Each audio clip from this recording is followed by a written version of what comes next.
Hello, everyone. Welcome back to Jordy's Basement. My name is Jordan. This here is Sadie. And we are here, as become sort of a tradition, to run down our top music of the year, 2021. I think it was a pretty good musical year. What do you think? It was definitely a year for a lot of new artists. Indeed. We've discovered a lot of new music this year. And for this year, personally, I had about 30 albums that I could have ranked. I only ranked the top 10. I'm going to go through a bunch of honorable mentions as well.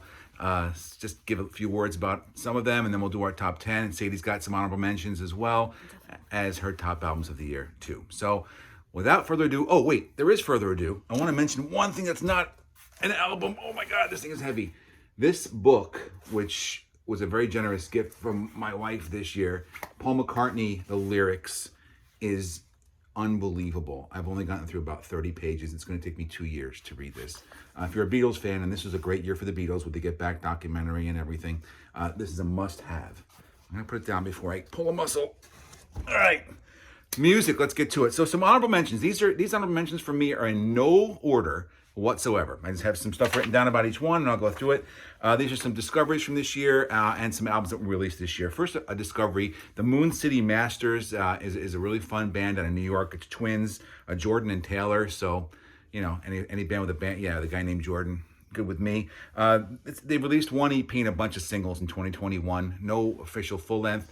But if you're a fan of the old band Nelson, Gunnar and Matthew Nelson, the twin brothers, very, very similar. The harmonies are tremendous. The song structures are great. And I look for big things from these guys in the future. Moon City Masters. Next up is one that I happen to have here is Big Red Machine. Sadie enjoyed this one as well. This is a band that's Aaron Dessner and Bon Iver, Justin Vernon, the guy from Bon Iver. This is a double album. It's a lot of music. But if you like the last two Taylor Swift albums, I think you really like this. And especially because she's featured on a couple songs on it. Indeed. She's on 2 of the tracks on this. And of course, Aaron Dessner, who is in this band, did her 2 albums, Evermore and Folklore, with her. So, sorry, it's the wrong way. This is the album. It's called How Long Do You Think It's Gonna Last? Very, very good and highly recommended.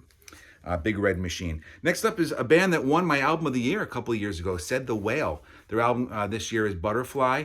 I don't have a physical copy. The supply with vinyl has been, as you all know, very much delayed. It's hard to get some of this stuff, and this one's been on back order for many months. So I'm looking forward to getting it. It didn't finish in my top 10. I think that might be partly because I don't have the physical copy, and I haven't been able to listen to it traditionally like I would on all these other albums. So it's still very good, a lot of good material. Said the Whale. The album is Butterfly.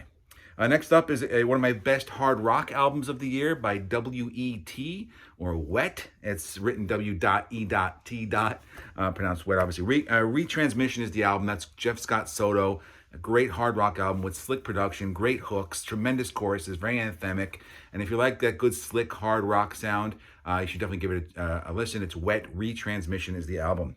Next up is Steven Wilson. Did not make my top 10. Much maligned album, The Future Bites. Quite a package. I would definitely give it top 10 in packaging of the year. I do not have the LP. I'm still debating whether I should get it at all. The good thing about this album is that the 9 tracks that are on it are the 9 worst tracks when you add in the bonus stuff. So the bonus material came out this year also, and those 5 or 6 songs, all of them, are better than any track on the proper album itself. Kind of a strange thing. Probably made it in a video all by itself, but the Future Bites, Steven Wilson, is an honorable mention this year. Dream Theater is A View from the Top of the World. That one's en route, physical copy coming. Another good album from Dream Theater. They can't go wrong. Well, they actually can, The Astonishing. But aside from that, they've had a very distinguished career. You know all about them. Dream Theater's new album is very, very good and highly recommended. A return to form. Next up, also en route, is Ross Jennings, the lead singer from one of my favorite prog metal bands, Haken. Ross released a new album, his debut album this year. It's called A Shadow of My Future Self. And it's got some tremendous songs on it. It's a little uneven, a little country at times, but overall, very, very good album from Ross Jennings, an excellent vocalist. Greta Van Fleet, The Battle at Garden's Gate, their second full-length album, still very, very good. And again, getting hammered by the haters that they sound like Led Zeppelin and all of that. But it's a very good album. And if I didn't do a top 10 songs, but if I did, Broken Bells from that album would be in the top 5 or so, maybe even top 3. It's a tremendous song. Very good album, Greta Van Fleet. Dennis DeYoung, still doing it in his 70s. His final album is called 26 East Volume 2. What can you say? It's very Styxy. It's funny. He injects his Dennis humor in it. It's great. It's rocking. I think he's going on a great note. And it's a really good album. I highly recommend it. Dennis DeYoung's album, 26 East Volume 2. Next up is one that I have here, 12 Foot Ninja. Funny band. These guys are from Australia. This is their third album. It's called Vengeance. I was a big fan of the band Faith No More back in the 90s. And Faith No More was a band that couldn't be copied. Very, very unique. Very, very all over the place stylistically. And this is about as close as it gets to them. These guys will start out with some horns, and then they'll kick your ass with some speed metal, then back to like some lounge singing, then back to speed metal. Vengeance. It's definitely a wild ride and a very fun one. 12 Foot Ninja is an honorable mention this year. We still got a bunch more in honorable mentions. The Darkness. What can they do wrong? They've done this now. This is their seventh album they're from London, of course. The Darkness. The album is called Motorheart. Very, very good release. Very consistent with the rest of their six. Hard rockin', straightforward, no frills, rock and roll. How about ABBA? First album in 40 years. 40 years? That's never happened before. I think it's awesome that they did it. It's kind of a cheesy listen. Honestly, it sounds like 1977. And I wish I could give credit, but I don't remember where I read this, but somebody put it perfectly when they said it's like sitting in the It's a Small World ride for 30 minutes. That's kind of what it's like. You're riding around looking at all the bright lights and this happy music's playing, and it's ABBA Voyage. Nothing really stands out about it. It's a cheesy, wild, fun ride. Yeah, it's short. It's harmless, but it's not going to be very memorable in the long run. It was still kind of fun and kind of cool that a band put out an album after 40 years, and they still sound great too. They can still sing. The Kite Experiment, Atmospherics, is a new digital EP, digital-only EP from John Mitchell and Craig Blundell, the great drummer. Anything John Mitchell touches seems to turn to gold. The Kite Experiment, I'm looking forward to seeing something full-length from them soon. How about Duran Duran? Sadie knows about Duran Duran. I don't know. I mean, Future Past is the album. It just came out this year. Simon sounds like it's 1983. This sounds like Rio and Seven and the Ragged Tiger and all that stuff. It sounds like it could have come out in the early 80s. It's a lot of fun. It's loud. It's definitely a loud production. But it's every time a Duran Duran song comes on from that album, I got to turn down the volume because it's always louder than everything else, which is the only complaint. It's a phenomenal album. The songs are great. They're a lot of fun. And it really does sound like 1984. How about Michael Schenker? Here's a hard rock one. MSG released their first album in 13 years this year with Ronnie Romero on vocals. It's tremendous. Hard rock. It's crunchy. It's called Immortal. Very highly recommended. Very good. Another one on my honorable mention list is one that Sadie will be talking about more. This is Lucy Dacus. The album is Home Video. Tremendous album. We got to see her this year. She seems like a really a good person as well, which kind of adds to the charm. It's a good album, Home Video. A couple more. Foo Fighters, Menacing at Midnight. Never a huge Foo Fighters fan. I think this was a very dancey album, a lot of fun, a little less serious than their albums in the past, and I like it a lot. Menacing at Midnight. How about the Dead Daisies? Holy Ground. This one came out super early this year, January of 2021. Glenn Hughes on vocals. Doug Aldrich. I mean, it's very, very, very, very good. Hard rock, typical of Glenn Hughes. I've talked about it on the channel before. It's excellent. Two more. Mammoth. This is Wolfgang Van Halen, the debut from Wolfgang. He does everything himself on this. And I know he's gotten slammed because he's Eddie's kid and whatever. I think it's garbage. He's a tremendous musician. I think he could probably benefit. If I had one negative comment, he could probably benefit from having a full band on this. He does everything himself. Vocals, drums, songwriting, bass, guitar, everything. And then he takes the band out on tour. I think the band should make the album together. I think it would add a little bit more ideas, maybe something a little bit different. It's very punchy, very modern sounding. It's nothing like Van Halen if you're looking for that. But it's very, very good. And he has a tremendous voice. That's his best asset. Wolfgang Van Halen. And then finally, from my honorable mentions, we're going to do the mighty Iron Maiden. This is Senjutsu. It's quite a package. I want to talk about packaging. Look at that. Look at Eddie. He's fierce. This is a very good album. Please don't call it progressive rock. It's a progressive metal. It's not. The songs are long. That's all it has to do with anything progressive. It's not a progressive rock album. This is a hard rock album, a very good one with long songs. It's not their best album, but it's very typical of what Maiden's been doing for the past 10, 15 years or so. And it's not great, but it's good. So there's the honorable mentions. We got to get to our top 10. Before I do that, I want to throw it over to Sadie. I know she's got a couple things to say about honorable mentions as well, right? Yeah, so my honorable mentions are a little bit different in terms of the music that I've been listening to this year that did not come out in 2021. And my top artist of the year was actually someone that this guy never actually really enjoyed, Daniel Caesar. The past year I've gotten a lot more involved in R&B and soul and more those kinds of artists and music, and I love it a lot.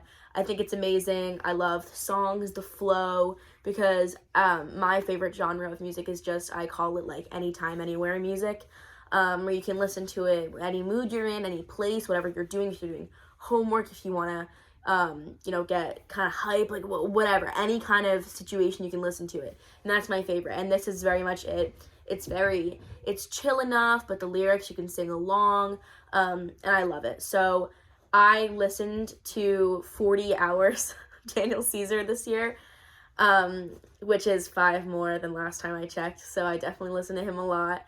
And That's 39 and a half more hours than I spent listening to him. Yeah, and he was my top artist of the year by far, by at least about 20 hours of listening. And he's also like my top, 6 songs of the year were all by him. My most listened. Coming in next was a song from the Frozen 2 soundtrack. Which wasn't even 2021, right? No, it wasn't. But yeah, so my music taste is pretty eclectic. But that was one of the things I listened to a lot this year. I also listened to a lot of Rex Orange County, who we have, I believe, his full discography on vinyl, which is awesome. Back here, yeah, and so that's been really, really good listening to. And so I've just been exploring a lot of new artists. I've listened to over 1,000, and I think 1,057 or 1,058 different artists this year.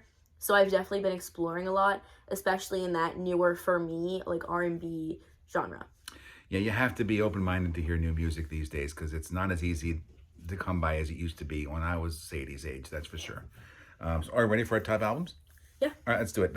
My number 10 album of the year is going right with what Sadie was saying. What'd you call it? Feel Good? What is it? Anytime, Anywhere? Anytime, Anywhere. This is Andrea van Kampen, or I want to say it like in the Dutch way, Andrea van Kampen, but it's probably Andrea van Kampen. She's from Nebraska. And this is her I don't think it's her debut, but it's her I wouldn't say major label debut either, but it's, I guess it's her second album. It's on Fantasy Records. It's called That Spell. And I found this because I was a member of a record club that featured it as a record of the month. I had never heard of it. And this is angelic. She sounds, she is like an angel singing to you.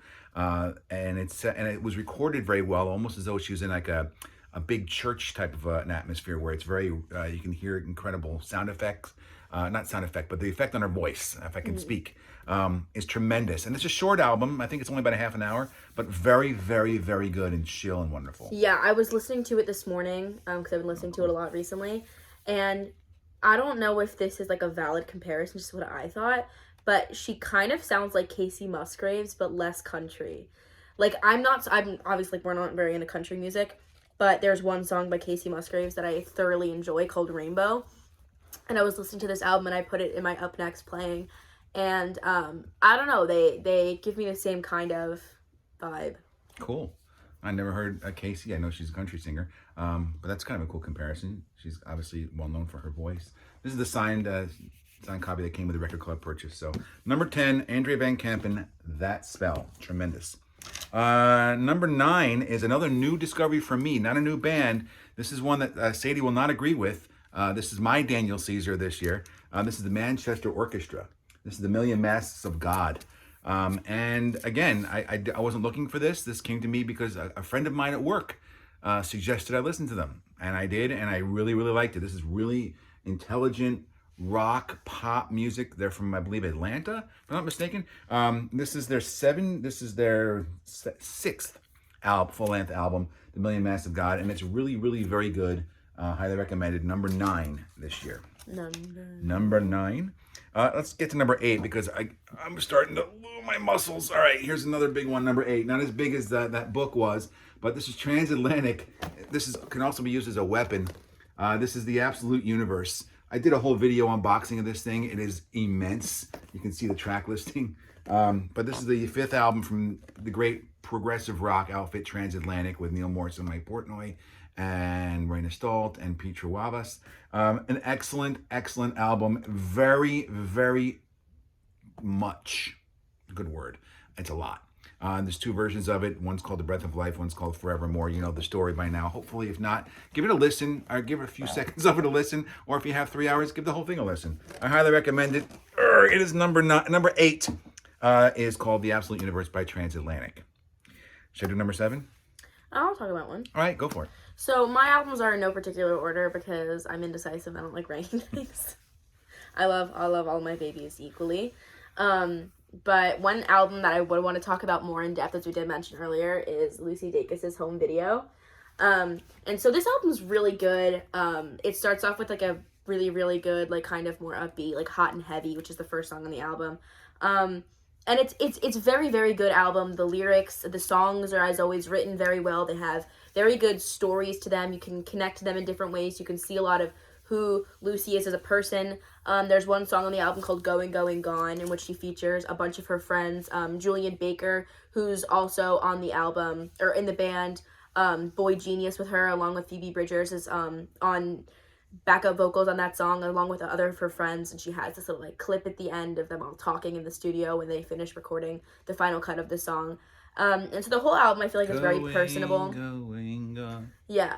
And so she talks a lot about her life, and it's called Home Video. At the concert, she showed a bunch of videos of her as a little kid going up to when she was, like, more of an adult, performing more. And she was great in concert, very personable, very fun-loving, and she interacted with the crowd a lot. She had a really good stage presence, even being in a very small venue. Like, it was just very good to, like, connect with her, because sometimes you could feel like she was just, like, looking right at you. And I held up a heart, and I think she held up a heart back right at me, so it was really great.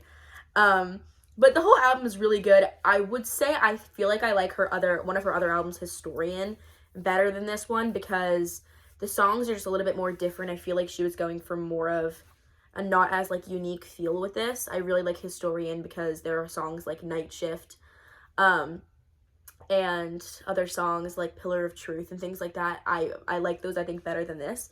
But overall, this album is really, really good, especially my favorite song on it, Thumbs. Very interesting listen, very dark, very weird, but it's an amazing song. I didn't think it was my favorite when I first heard it, but there are some other really sad songs on here, like Please Stay, and she opens up a lot of herself, but it has a really good mix of different kinds of music as well. So. Lucy Dacus Home Video. I think Sadie likes this album. A lot. Can't really tell though, can you? Excellent album. I agree with you on all sentiments. Speaking of albums that, like you mentioned, that you might like her previous album a little bit better, such as this. This is my album of the year, was from 21 Pilots a couple of years ago with Trench, which we both loved a lot. And this one came out this year, Scaled and Icy. It took a while to get the vinyl. Came out some 2.5 or 3 months after the album. So many different colors too. Yeah, all the time different variants. This one is a step back for 21 Pilots in terms of quality, which is, it's kind of unfair because they've made really great albums almost always. So when they come out with one like this, it only finishes number 7 on my list. It's like a letdown. You can't help but like some of these songs are infectious. They're stuck in your head, but they are extremely poppy. There's not a lot of clever, smart pop that's in this that was in Trench before. Sadie and I talk about this quite a bit, right? As my sister put it, she said that a lot of, like, a really weird comparison is that a lot of their other albums, they have songs in which the songs are titled a certain thing, but you don't really mention the song title throughout the song. It's a weird way of putting it. Like, that's what their kind of music is, because the song is almost like a theme. Smart. Like, a song title is smart. Yeah. Whereas in this, it's like a regular pop song where, the song title comes up in the chorus multiple times, it's repeated. Yeah. But there are some really good songs in the album, but if I was to make a top 10 albums, I might kind of say this might not make my top 10, because I don't personally enjoy the super upbeat kind of thing on a whole level album, especially when their other albums have been so much more interesting, deep, unique, inventive. It sounds like kids pop at times, but it's juicy rock candy. It's almost like fruit stripe gum, which I don't know if you remember. You probably don't remember fruit stripe gum. You put it in your mouth, right? Well, what happens? You put it in your mouth, and it's the best thing that's ever happened. And then, like 5 seconds later, you spit it out. This one's a little bit better than fruit stripe gum. It's in the top 10. It finishes number 7. 21 Pilots, their 6th album, Scaled and Icy. All right, number 6 is an album that Sadie probably does not know. This is Vola. This is a new find for me this year. They are from Denmark. This is their 3rd full-length album. It actually charted in Europe. This is, if you're a fan of like Haken and the Wall of Sound type of hard metal, not, I shouldn't say hard metal, progressive metal, this is for you. It's very melodic. It's very loud. You feel like you're being hit by a big wave, but it's fun all the way through. Some of the lyrics are cheeky and cheesy, which adds to its charm, and it's cool album art too. Vola Witness is number 6. Number 5, I might as well hold something black. You have anything black we can? Yeah, we'll just hold The back of the, oh wait. at the back. Well, this has artwork on it, but yeah, because there is no physical copy. I'm talking about Kanye West Donda. That's the album cover. That's exactly what it looks like. Hopefully, there will be a physical release. Kanye is an artist that my son turned me on to and kept begging me to listen to. I got the new album and I liked it. What can I say? I mean, obviously I liked it. It's number 5 on my list. It is bloated. It's got a lot of stuff on it. It's too bloated, too long, which is why it finishes at number 5 is my only complaint. But the songs are very emotional. Lyrically, the beats are tremendous. I'm not a super hip hop guy. You know, I like some of the more popular hip hop guys like Eminem. You know, we have a couple Kendrick albums, but I'm not really into the genre as much. This album, Donda, really hits. Certain songs really hit, and I think it's a good album. And so I'm going to start listening to more Kanye. Please don't hate on me. Yes, I have prog metal and Kanye back to back in my top 10. What can I say? I have another thing. So Yes. Another album that is more like hip hoppy R&B, but it is more soulish R&B, more like Daniel Caesar, is Joy Oladekun's album.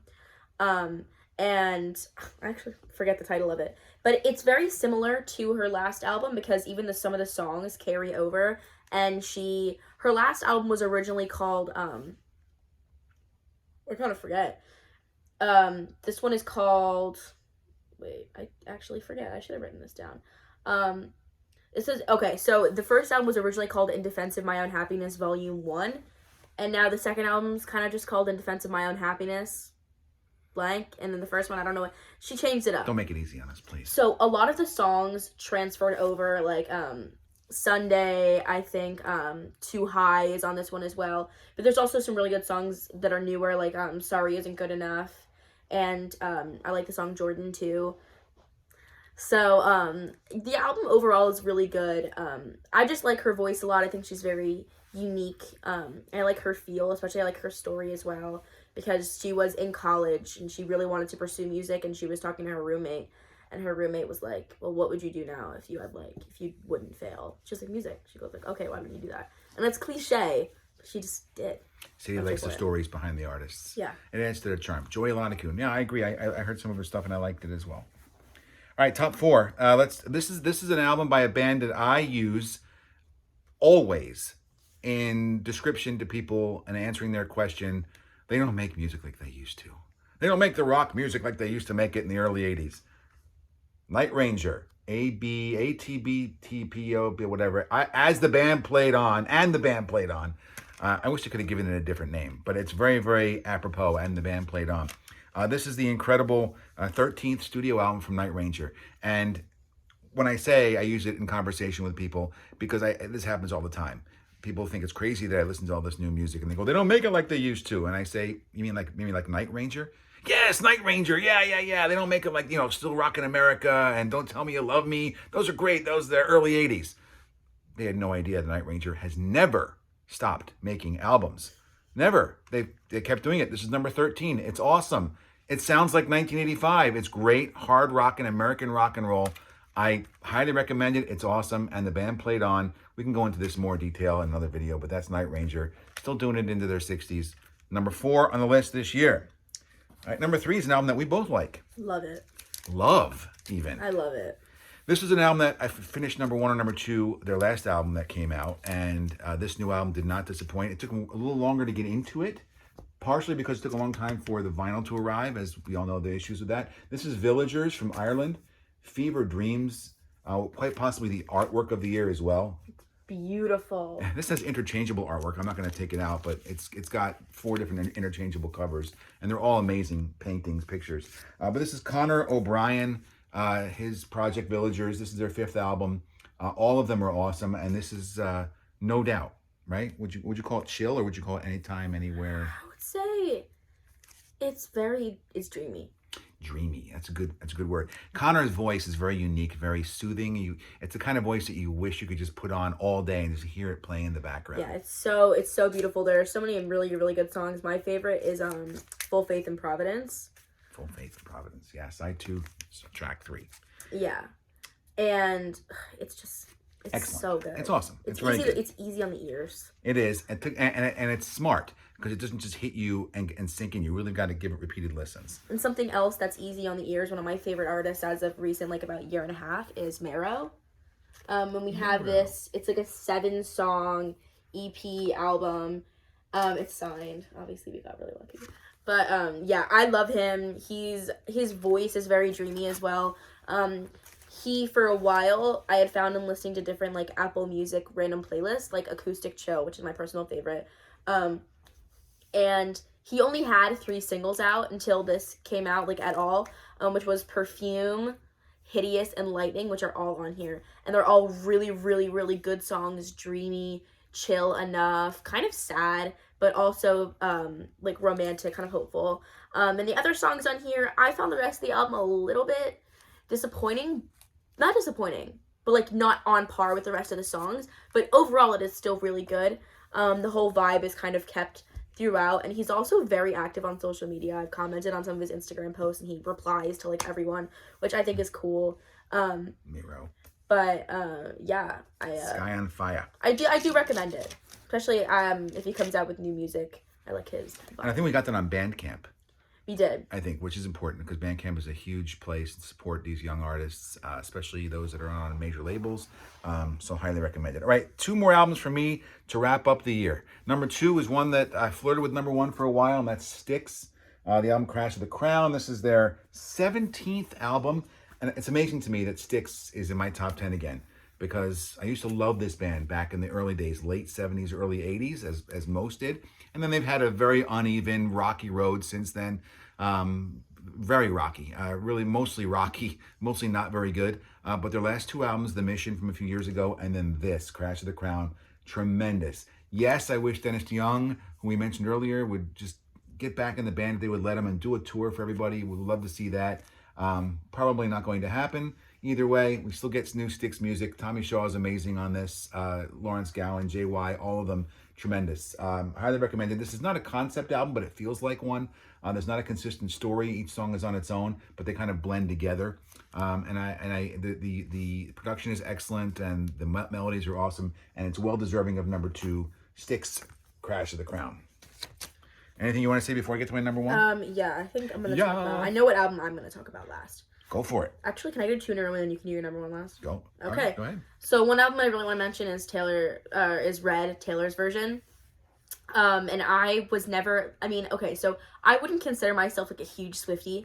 I enjoyed Folklore a lot. Evermore was good too. Agreed. And I liked a lot of her older albums, but Red was always my favorite of hers. And so her releasing a new version, even though a lot of the songs sound the same, she's still like, I love like the power move that she made in remaking all these albums the way she wanted to. And as well as the vault songs, all the new songs, the 30 songs that were originally meant for the album. So it is really long, but it is excellent. There's a lot of really great songs on the vault. I Bet You Think About Me, Message in a Bottle, Better Man's, all as well as the original hits like Lucky One, Red, the album title and there's song. a 10-minute song that she made that. Yes.